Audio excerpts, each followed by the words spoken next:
Tonight on Politicat, Chicagoans head to the polls casting their ballot for the city's next mayor. We break down the candidates and highlights from the campaign trail. Plus, zeroing in on the issues.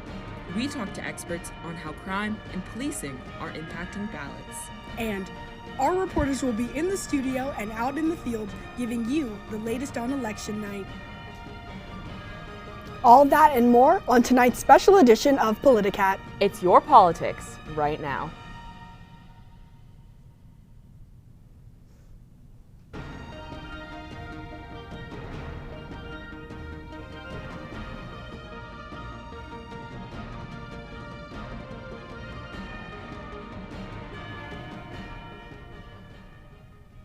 Good evening and welcome to a special edition of Politicat, where we will be spotlighting Chicago's mayoral election. I'm Braden Spate. And I'm Ellie Skelly. Today, Chicagoans head to the polls, casting their ballot to determine who will be the city's next mayor. The polls are about to close, and people have been casting ballots since 6 a.m. in all 50 of Chicago's wards. Over the past week, our reporters have been talking to voters at rallies and campaign events, and some will join us today from a polling site. While we won't be able to have live results during the show, because the official count won't start until after the polls have closed, we will be highlighting the key issues voters care about and what the polls have said about the candidates' performance so far. A note for viewers, early polls and predictions have shown that this election is likely to head to a runoff on April 4th, as no candidate appears to obtain the 50% majority needed to directly win the election. This means that candidates tonight will be fighting to secure their place as either the first or second candidate with the most votes to officially get their name on the ballot for the runoff. With all that out of the way, let's get started with tonight's program. Thanks so much for joining us. Kicking things off tonight is Politicat's Jonas Blum. He will break down for us who the top candidates are, as well as their chances of advancing in this election. 9 candidates, an almost certain runoff, and a politically threatened incumbent. Let's break down who's leading tonight's mayoral race. First, the incumbent. Mayor Lori Lightfoot was elected in a runoff in 2019, succeeding now U.S. Ambassador to Japan, Rahm Emanuel. At the time of her election, she enjoyed an all-time high approval rating around 70%, according to Victory Research.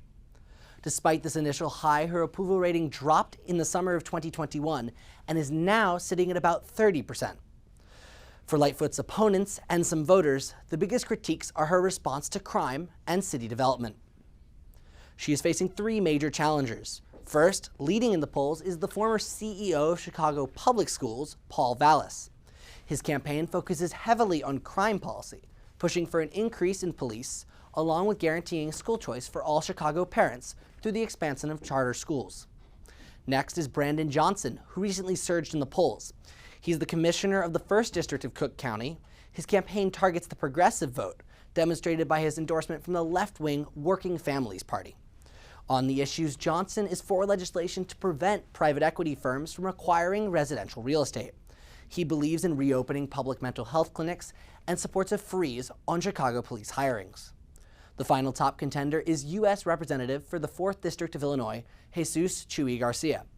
Born in Mexico, Garcia became a U.S. citizen in 1977. Garcia is pro-immigration and opposed former President Donald Trump's border policies. Garcia supports an increase in police funding and a proposed elected school board. He also pledges to achieve 100% renewable energy usage in Chicago during his term.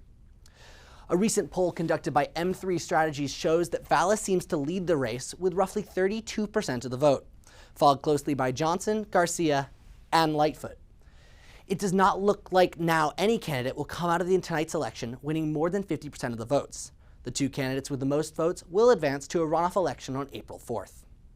Minority candidates: Illinois State Representative Cam Buckner, Marketing Executive Jamal Green, businessman Willie Wilson, and Alderman Sophia King, and Alderman Roderick Sawyer are all hoping for a surge in votes tonight. With elections as close as these, it can be anyone's race. Back to you guys at the desk. Thanks, Jonas. As a final reminder, polls will be closing at 7 p.m., so be sure and cast your ballot if you haven't already. With so many candidates vying for Chicagoans' vote, the stakes couldn't be higher. Politicat's Bridget Adu-Wadier sat down last week with Medill professor and seasoned reporter on Chicago politics, Peter Slevin, to talk about his biggest takeaways from the election. There's a new poll that recently came out showing that Paul Vallis seems to be in the lead, and there really isn't a close second at all. It's 9 people, they're all really tightly close together in the polls, and there's been talk about a recall. And what do you think about the possibilities of that? Well, you've got such a large field. Vallis seems to have cornered a certain part of the market, of the voting market, for those voters who were especially worried by crime or affected by crime. He has made a strong appeal to more conservative Chicago voters. You have the other 8 candidates in one way or another dividing the vote among especially progressive voters and particularly among Black and Hispanic voters. In regards to, again, this runoff, this potential runoff that may or may not happen, what are some of the possible pairings that we could see in this election? Who might be running against who? That is one of the great mysteries. It's such a close race heading into Tuesday that it's very hard to know who is going to make it through. The general consensus is that Vallis has the clearest shot at getting to the runoff. And then after him, you have Lori Lightfoot, who has lost part of her voter base from 2019 when she had so many progressives in her corner, against Chuy Garcia, who has a progressive background, at one point had earned the backing of the Chicago Teachers Union and SEIU, the Service Workers International, and is now in Congress. And then you have Brandon Johnson, who this year has the endorsement of the Teachers Union and the Service Workers International and is running very much to the left of the other candidates. And in regards to crime and policing, could you just give us a brief overview of the candidates and their positions? There was a very striking poll recently that said that 63% of Chicagoans fear for their safety. And that number was in the 90s for Black residents. It was in the 50s for Hispanic residents. All polls show that crime is the issue that people care about the most. As many as 40% say it is the issue on which they will vote. You have Paul Vallis with the endorsement of the very hardline Fraternal Order of Police and its head, John Catanzara, who's a Trump supporter and spoke in favor and support of the insurrectionists on January 6th. And he is coming across as kind of a tough guy on crime. Lightfoot and the others are saying, yes, you have to do a better job of policing, a more effective job of policing. You can't just, but they say, as Lori Lightfoot likes to say, you cannot arrest your way out of the problem. You have to get at the root causes. But the fact is that the Chicago mayor and mayors across the country have been dealing with a spike in violent crime and in homicides since the beginning of the pandemic, and no one has fully figured out how to stop it. Early voting has just started, and that has really been increasing, and it's tripled compared to the last election in 2019. Right. And what do you think the reasons are for that? Well, I think people started to vote differently during the pandemic, when early voting became a bit more normal. Ballots, in this case in Chicago, go out automatically to voters who have requested them ahead of time. Campaigns love early voting because if they can get their voters to turn out early, then their get out the vote operations can turn to the people who haven't yet voted and try to get more people to the polls than might go otherwise. Thanks, Bridget, and a warm thanks to Professor Slevin. Earlier today, we had reporters out in the field talking to voters at a polling site in the 49th Ward. Let's hear what the voters have been telling them. First off, we have Micah Sandy join us. Micah, what can you tell us about what you've been hearing? We are here at Willie B. White Park, which is serving as the voting center for the 49th Ward. People here are voting throughout the day, voicing their opinions through their ballots. Here is what one voter had to say. The issues citywide that are most important to me are CPS funding and working with the teachers union, education programs, things like that. There's been an effort to extend resources to areas that are really underdeveloped and really need the help, like the west side and the south side, and parts of this area too. And so for that reason, I stuck with the incumbent. Other voters shared why this election is important to them, highlighting their connection to the city. Back to you at the desk. Thank you, Micah, for bringing us fresh reports from polling sites. Coming up, how incumbent Mayor Lori Lightfoot is garnering support for her re-election campaign. Where do the candidates stand on economic reform? Stay tuned to find out. If you want to be a parent, it doesn't matter how you play, what you wear, how you dance, or even what direction life takes you. You just need to be there. You don't have to be perfect to be a perfect parent. Thousands of teens in foster care don't need perfection. They just need you.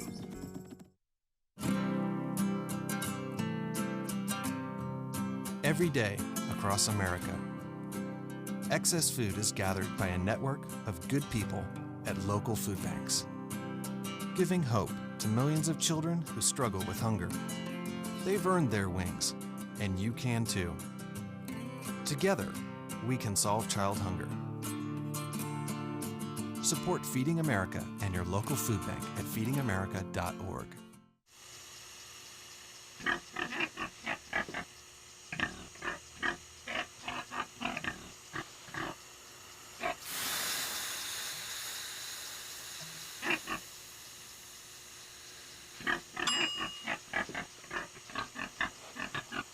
Cook foods to the right temperature using a food thermometer. 3,000 Americans will die from food poisoning this year. Keep your family safer. Check your steps at foodsafety.gov.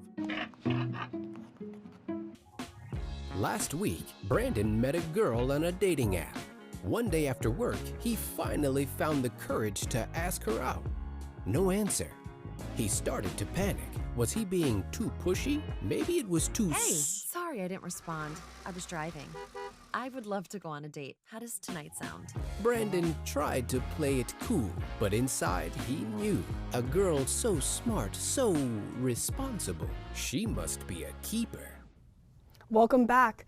Mayor Lori Lightfoot pushes for her second term before today's election. She held a campaign rally on Saturday as part of her Get Out the Vote efforts.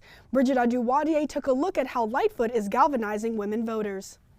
We have our mayor. We're sending her back for 4 years. Incumbent Mayor Lori Lightfoot urging the women of Chicago to vote 3 days out before the Chicago mayoral election. She emphasized her accomplishments, took shots at opponents, and highlighted her agenda. Serving our children and adolescents with free, culturally competent mental health and trauma services. Her bid for re-election comes with some challenges, falling behind two competitors, according to a recent independent poll by M3 Strategies. She's facing criticism from other candidates on her policies on crime and policing, as well as her reputation as an abrasive leader. I don't know about that mayor.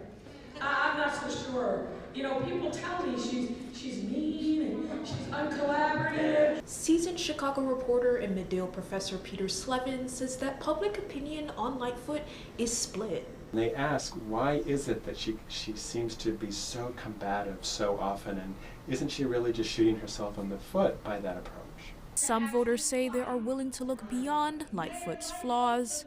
Through that pandemic, it was a scary time, but I feel with her, she brought us through it. And vote for her once more. She deserves a second term to show you exactly what else she's got in store. The event featured community leaders and activists with music, dancing, and prayer animating the crowd. Getting out the votes, connecting women throughout Chicago. Bridget Aduwadier, Politicat. Along with building her base among women voters, Lightfoot also gave shoutouts to members of the South and West sides of Chicago in her rally speech. Lori Lightfoot has been touting achievements from an economic front as a central part of her campaign. This comes as other candidates call for more from the city's pension system and green manufacturing initiatives. Politicat's Jeremy Fredericks is here to dive into the specifics. Jeremy, good evening. Good evening, Ellie. The unemployment rate for the Chicago metropolitan area is higher than the national average, clocking in at 4.3% in December compared to the 3.5% nationally. Income inequality is still around in the city, but Lightfoot says that her policies are working to address it. it's estimated that more than a fifth of citizens are still under the poverty line. She points to the growing amount of corporations with Chicago-based offices, including John Deere, Google, and Cisco, startups, and investments in affordable housing near public transit. The mayor said her administration gave more than $10 million to struggling businesses during the COVID-19 pandemic, while speeding up the approval process for food license and reforming hospitality. Lightfoot also highlights her 3-year-old initiative allocating resources to develop Chicago's underserved neighborhoods in the South and West Side. More than $2 billion has been invested in affordable housing and grants to small businesses. Well, I can tell you what we've specifically done. A $1 billion commitment to affordable housing, the largest commitment in the history of the city. Congressman Chuy Garcia is pushing for attracting environmentally friendly industries like manufacturers of electric cars and batteries. He says green manufacturing is the future and wants to follow in the footsteps of Washington, D.C. and the state of Illinois in establishing banks for environmentally friendly investments. Garcia is also calling for more apprenticeship programs, initiatives to help hire local residents and formerly incarcerated individuals, and temporary tax relief for small businesses and homeowners. He says the economy is suffering because of the high crime rates in Chicago. Because of Chicago's violence problem and crime, many businesses are going to other cities across the South. We can stop the bleeding by making Chicago a safer city. Paul Vallis focuses on reforming the pension system. The latest data from 2020 shows that the city is underfunding pensions for police officers, firefighters, and other city workers. Last year, more than $2 billion of the budget was allocated to pensions, only a fraction of what is needed. Vallis proposes putting pensions under independent managers and getting the state government in Springfield involved. His plan is for the state to invest about $500 million into pensions for Chicago teachers that the city currently pays for. That freed up money will then be placed into pensions for firefighters, police officers, and municipal workers. Lightfoot is calling for the state government to take over the issue as well. Back to you at the desk, Ellie. Thanks, Jeremy. The mayor will be responsible for a budget of over $15 billion. Coming up, how mobilizers have been working to rally the vote amid historically low turnout rates. And I take a closer look at how the candidates are looking to reform Chicago's public school system. If you want to be a parent, it doesn't matter how you play, what you wear, how you dance, or even what direction life takes you. You just need to be there. You don't have to be perfect to be a perfect parent. Thousands of teens in foster care don't need perfection. They just need you.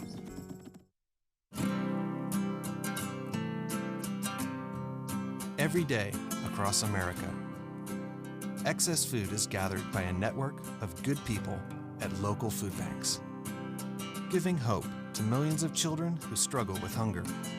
They've earned their wings, and you can too. Together, we can solve child hunger. Support Feeding America and your local food bank at feedingamerica.org.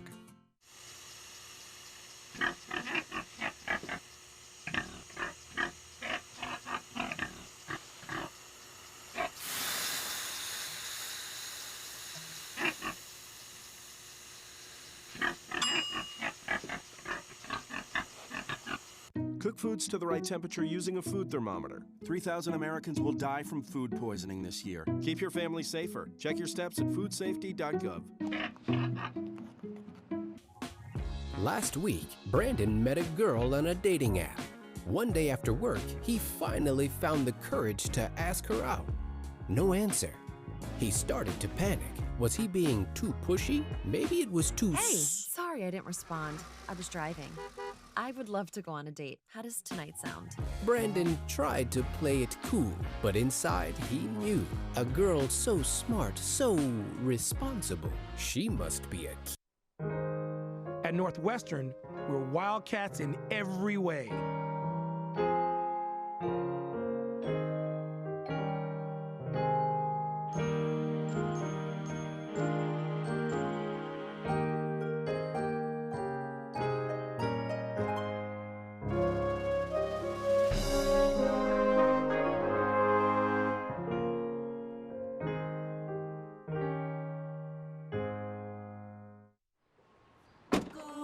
Northwestern. Go Northwestern, break right through that. With our colors flying, we will cheer you all to go. Go you Northwestern, fight for victory, sweet victory, for the fame of our fair name, and go Northwestern, win that game. Go Cats! Welcome back to our special edition of Politicat on Chicago's mayoral election. I'm Bridget Adu-Wadier. And I'm Alexia Cadota-Browner. Thanks for joining us. This election season, nonprofits and campaigns have worked hard to get out the vote in Chicago communities after only 35% of registered voters turned out for the 2019 mayoral elections. Politicat's Sadie Frankel tells us how these groups have been mobilizing voters. Advocates and politicians are working to increase voter turnout throughout Chicago, but especially in marginalized communities. We can't completely disentangle that historical context and that legacy of disenfranchisement when it comes to making an assessment. The turnout among these communities is often lower than in other areas. In the 2022 midterm election, under 40% of voters turned out in majority Asian, Black, or Latino precincts, while the number stands at 60% in majority white areas. Many people get tripped up by the logistical and bureaucratic and practical barriers. The reasons behind low voter turnout range from a history of being discouraged or unable to vote and concerns about the amount of accessible information available to voters. There are a lot more people who are interested in voting, who are interested in having their voices heard. Many organizations offer materials about voting rights and logistics, but a voter needs to know where to look for that information. What I've been trained to how to interact with the voters, go meet them where they're at, whether it's at home or right now at the polling place. When voter turnout is low in specific communities, they are underrepresented in government. Their issues need to be heard. Voting right activists say that there is still a long way to go. There still continue to be some people who are disenfranchised despite their deep interest in participating. Encouraging all Chicagoans to get out the vote, Sadie Frankel, Politicat. Thanks, Sadie. Although the ballot has closed for this round of the election, you should go to chicagoelections.gov for more info on how to register to vote in future elections. Chicago Public Schools is the fourth largest school district in the nation, with 635 schools. But a recent poll from the Illinois Policy Institute found that just 33% of Chicagoans are satisfied with public education in Chicago. Politicat's Braden Spate is back to break down how education is affecting the upcoming election. Thanks, Alexia. Whichever candidate is elected will be the last mayor to have control over Chicago public schools. Beginning in 2025, Chicago will begin phasing in school board elections to oversee the $9.4 billion budget. But for now, the next mayor will appoint the new school district CEO and 7 school board members. CPS is facing a projected budget deficit of $600 million starting in 2026. And they are rapidly losing enrollment. CPS has lost more than 100,000 students in the past 2 decades, and 95 elementary schools have less than 250 students. This is key because portions of the school budget are based on the number of enrolled students. CPS only has 75% of what it needs to give students a, quote, adequate education. There is currently a temporary ban on school closings, but that ends in 2025.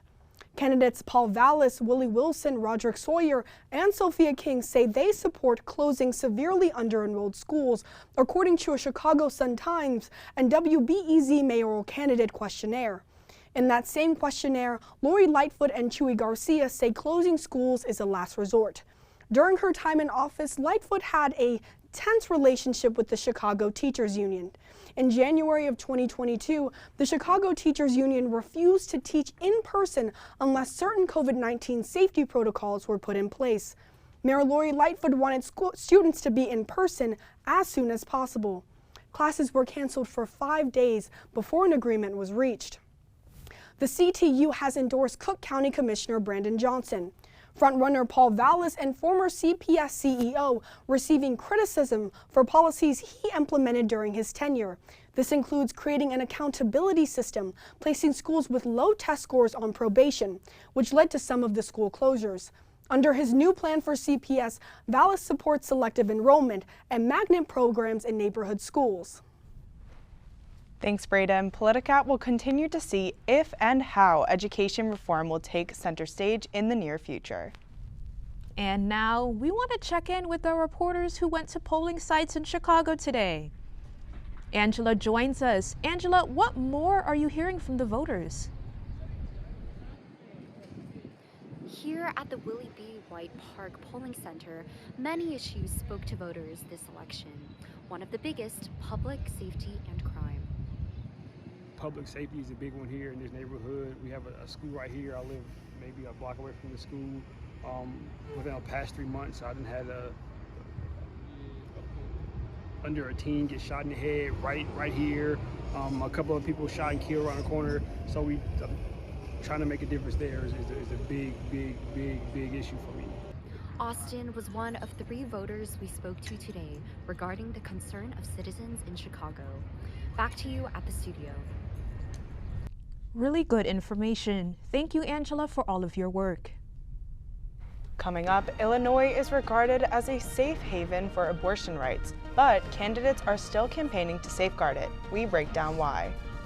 And how a ward in Chicago is posed to make electoral history. If you want to be a parent, it doesn't matter how you play, what you wear, how you dance, or even what direction life takes you. You just need to be there. You don't have to be perfect to be a perfect parent. Thousands of teens in foster care don't need perfection. They just need you.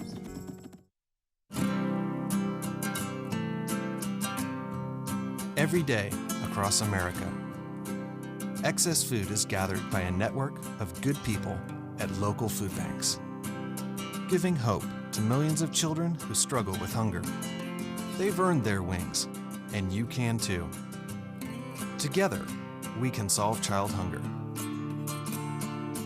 Support Feeding America and your local food bank at feedingamerica.org.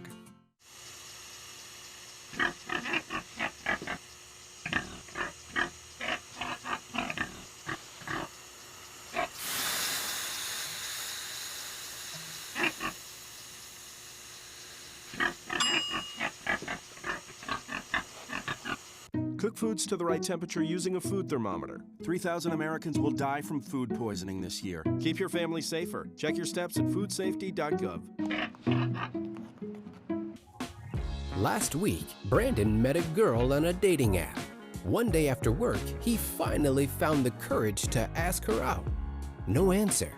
He started to panic. Was he being too pushy? Maybe it was too Hey, sorry I didn't respond. I was driving.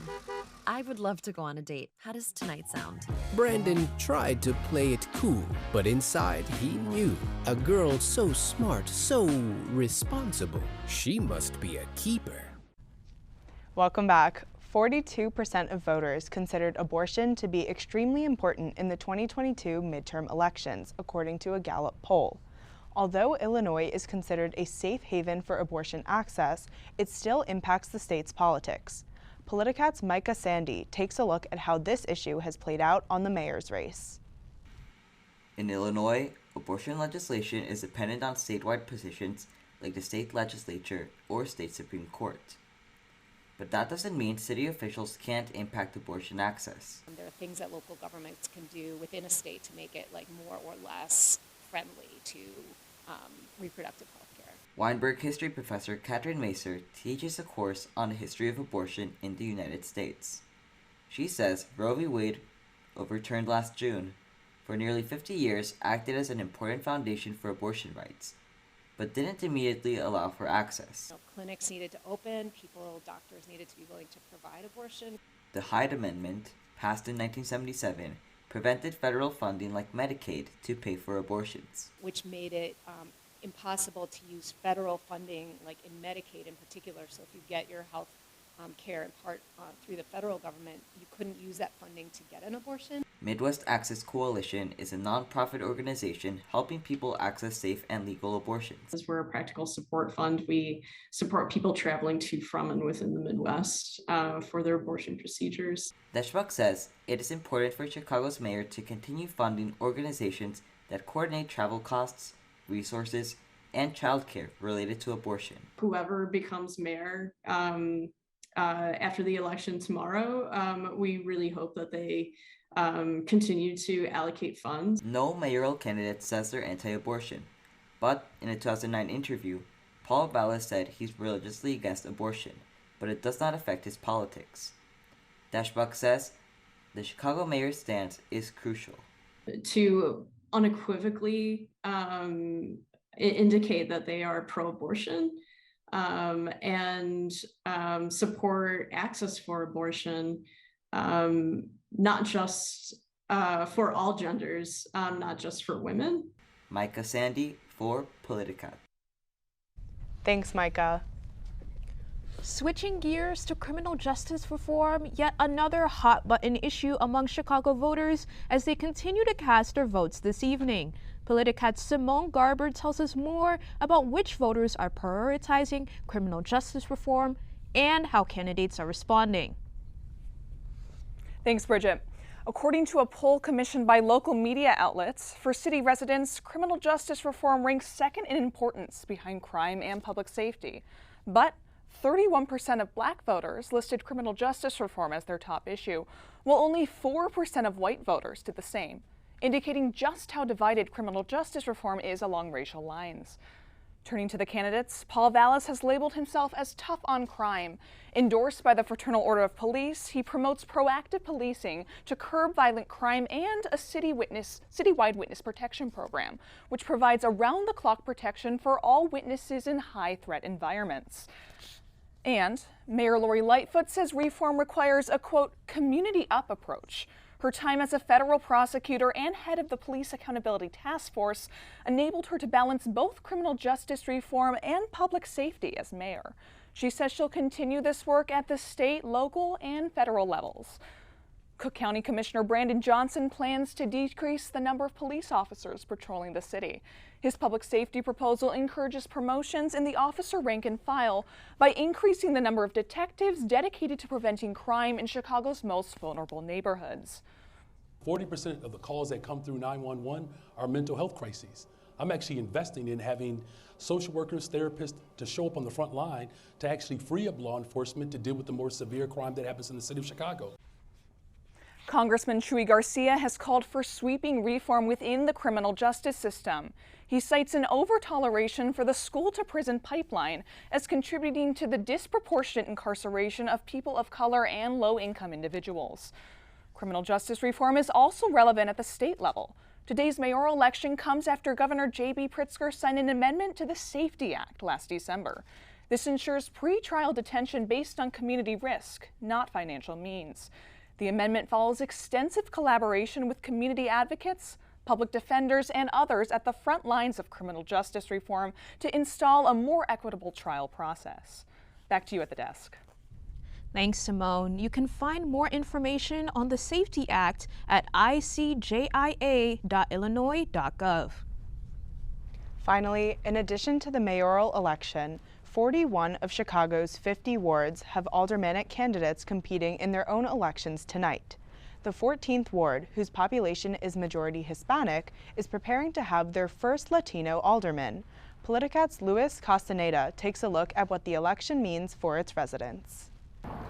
I'm here in the 14th ward of Chicago, where for over 50 years, the same alderman has been in office. Well, on Tuesday, 2 new candidates are looking to change that. There is a huge opportunity here for our community to see someone that looks like them be a part of this position. The 14th ward has received an influx of Hispanic residents since the 80s.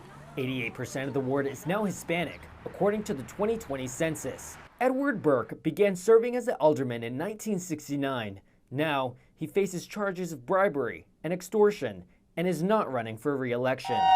District Director for the Cook County Commissioner, J. Gutierrez, is facing staff assistant for the city clerk's office, Raul Reyes. We've had a cloud over the 14th ward for over 50 years, and on Tuesday needs to end. Feeling neglected by the Burke office in the past, Gutierrez says her tenure would be different. Having good staff, bilingual staffers are willing to service our community. She says she aims to fix crumbling infrastructure and quickly respond to the community requests. We need to be that helping hand in our ward. While Gutierrez has been endorsed by mayoral candidate Jesus Chuy Garcia, her opponent Reyes has received a financial contribution from Alderman Burke's brother, Dan Burke, and has commended the current alderman's achievements. It didn't seem like they cared what color the elected official was, as long as the city services, the needs were being met.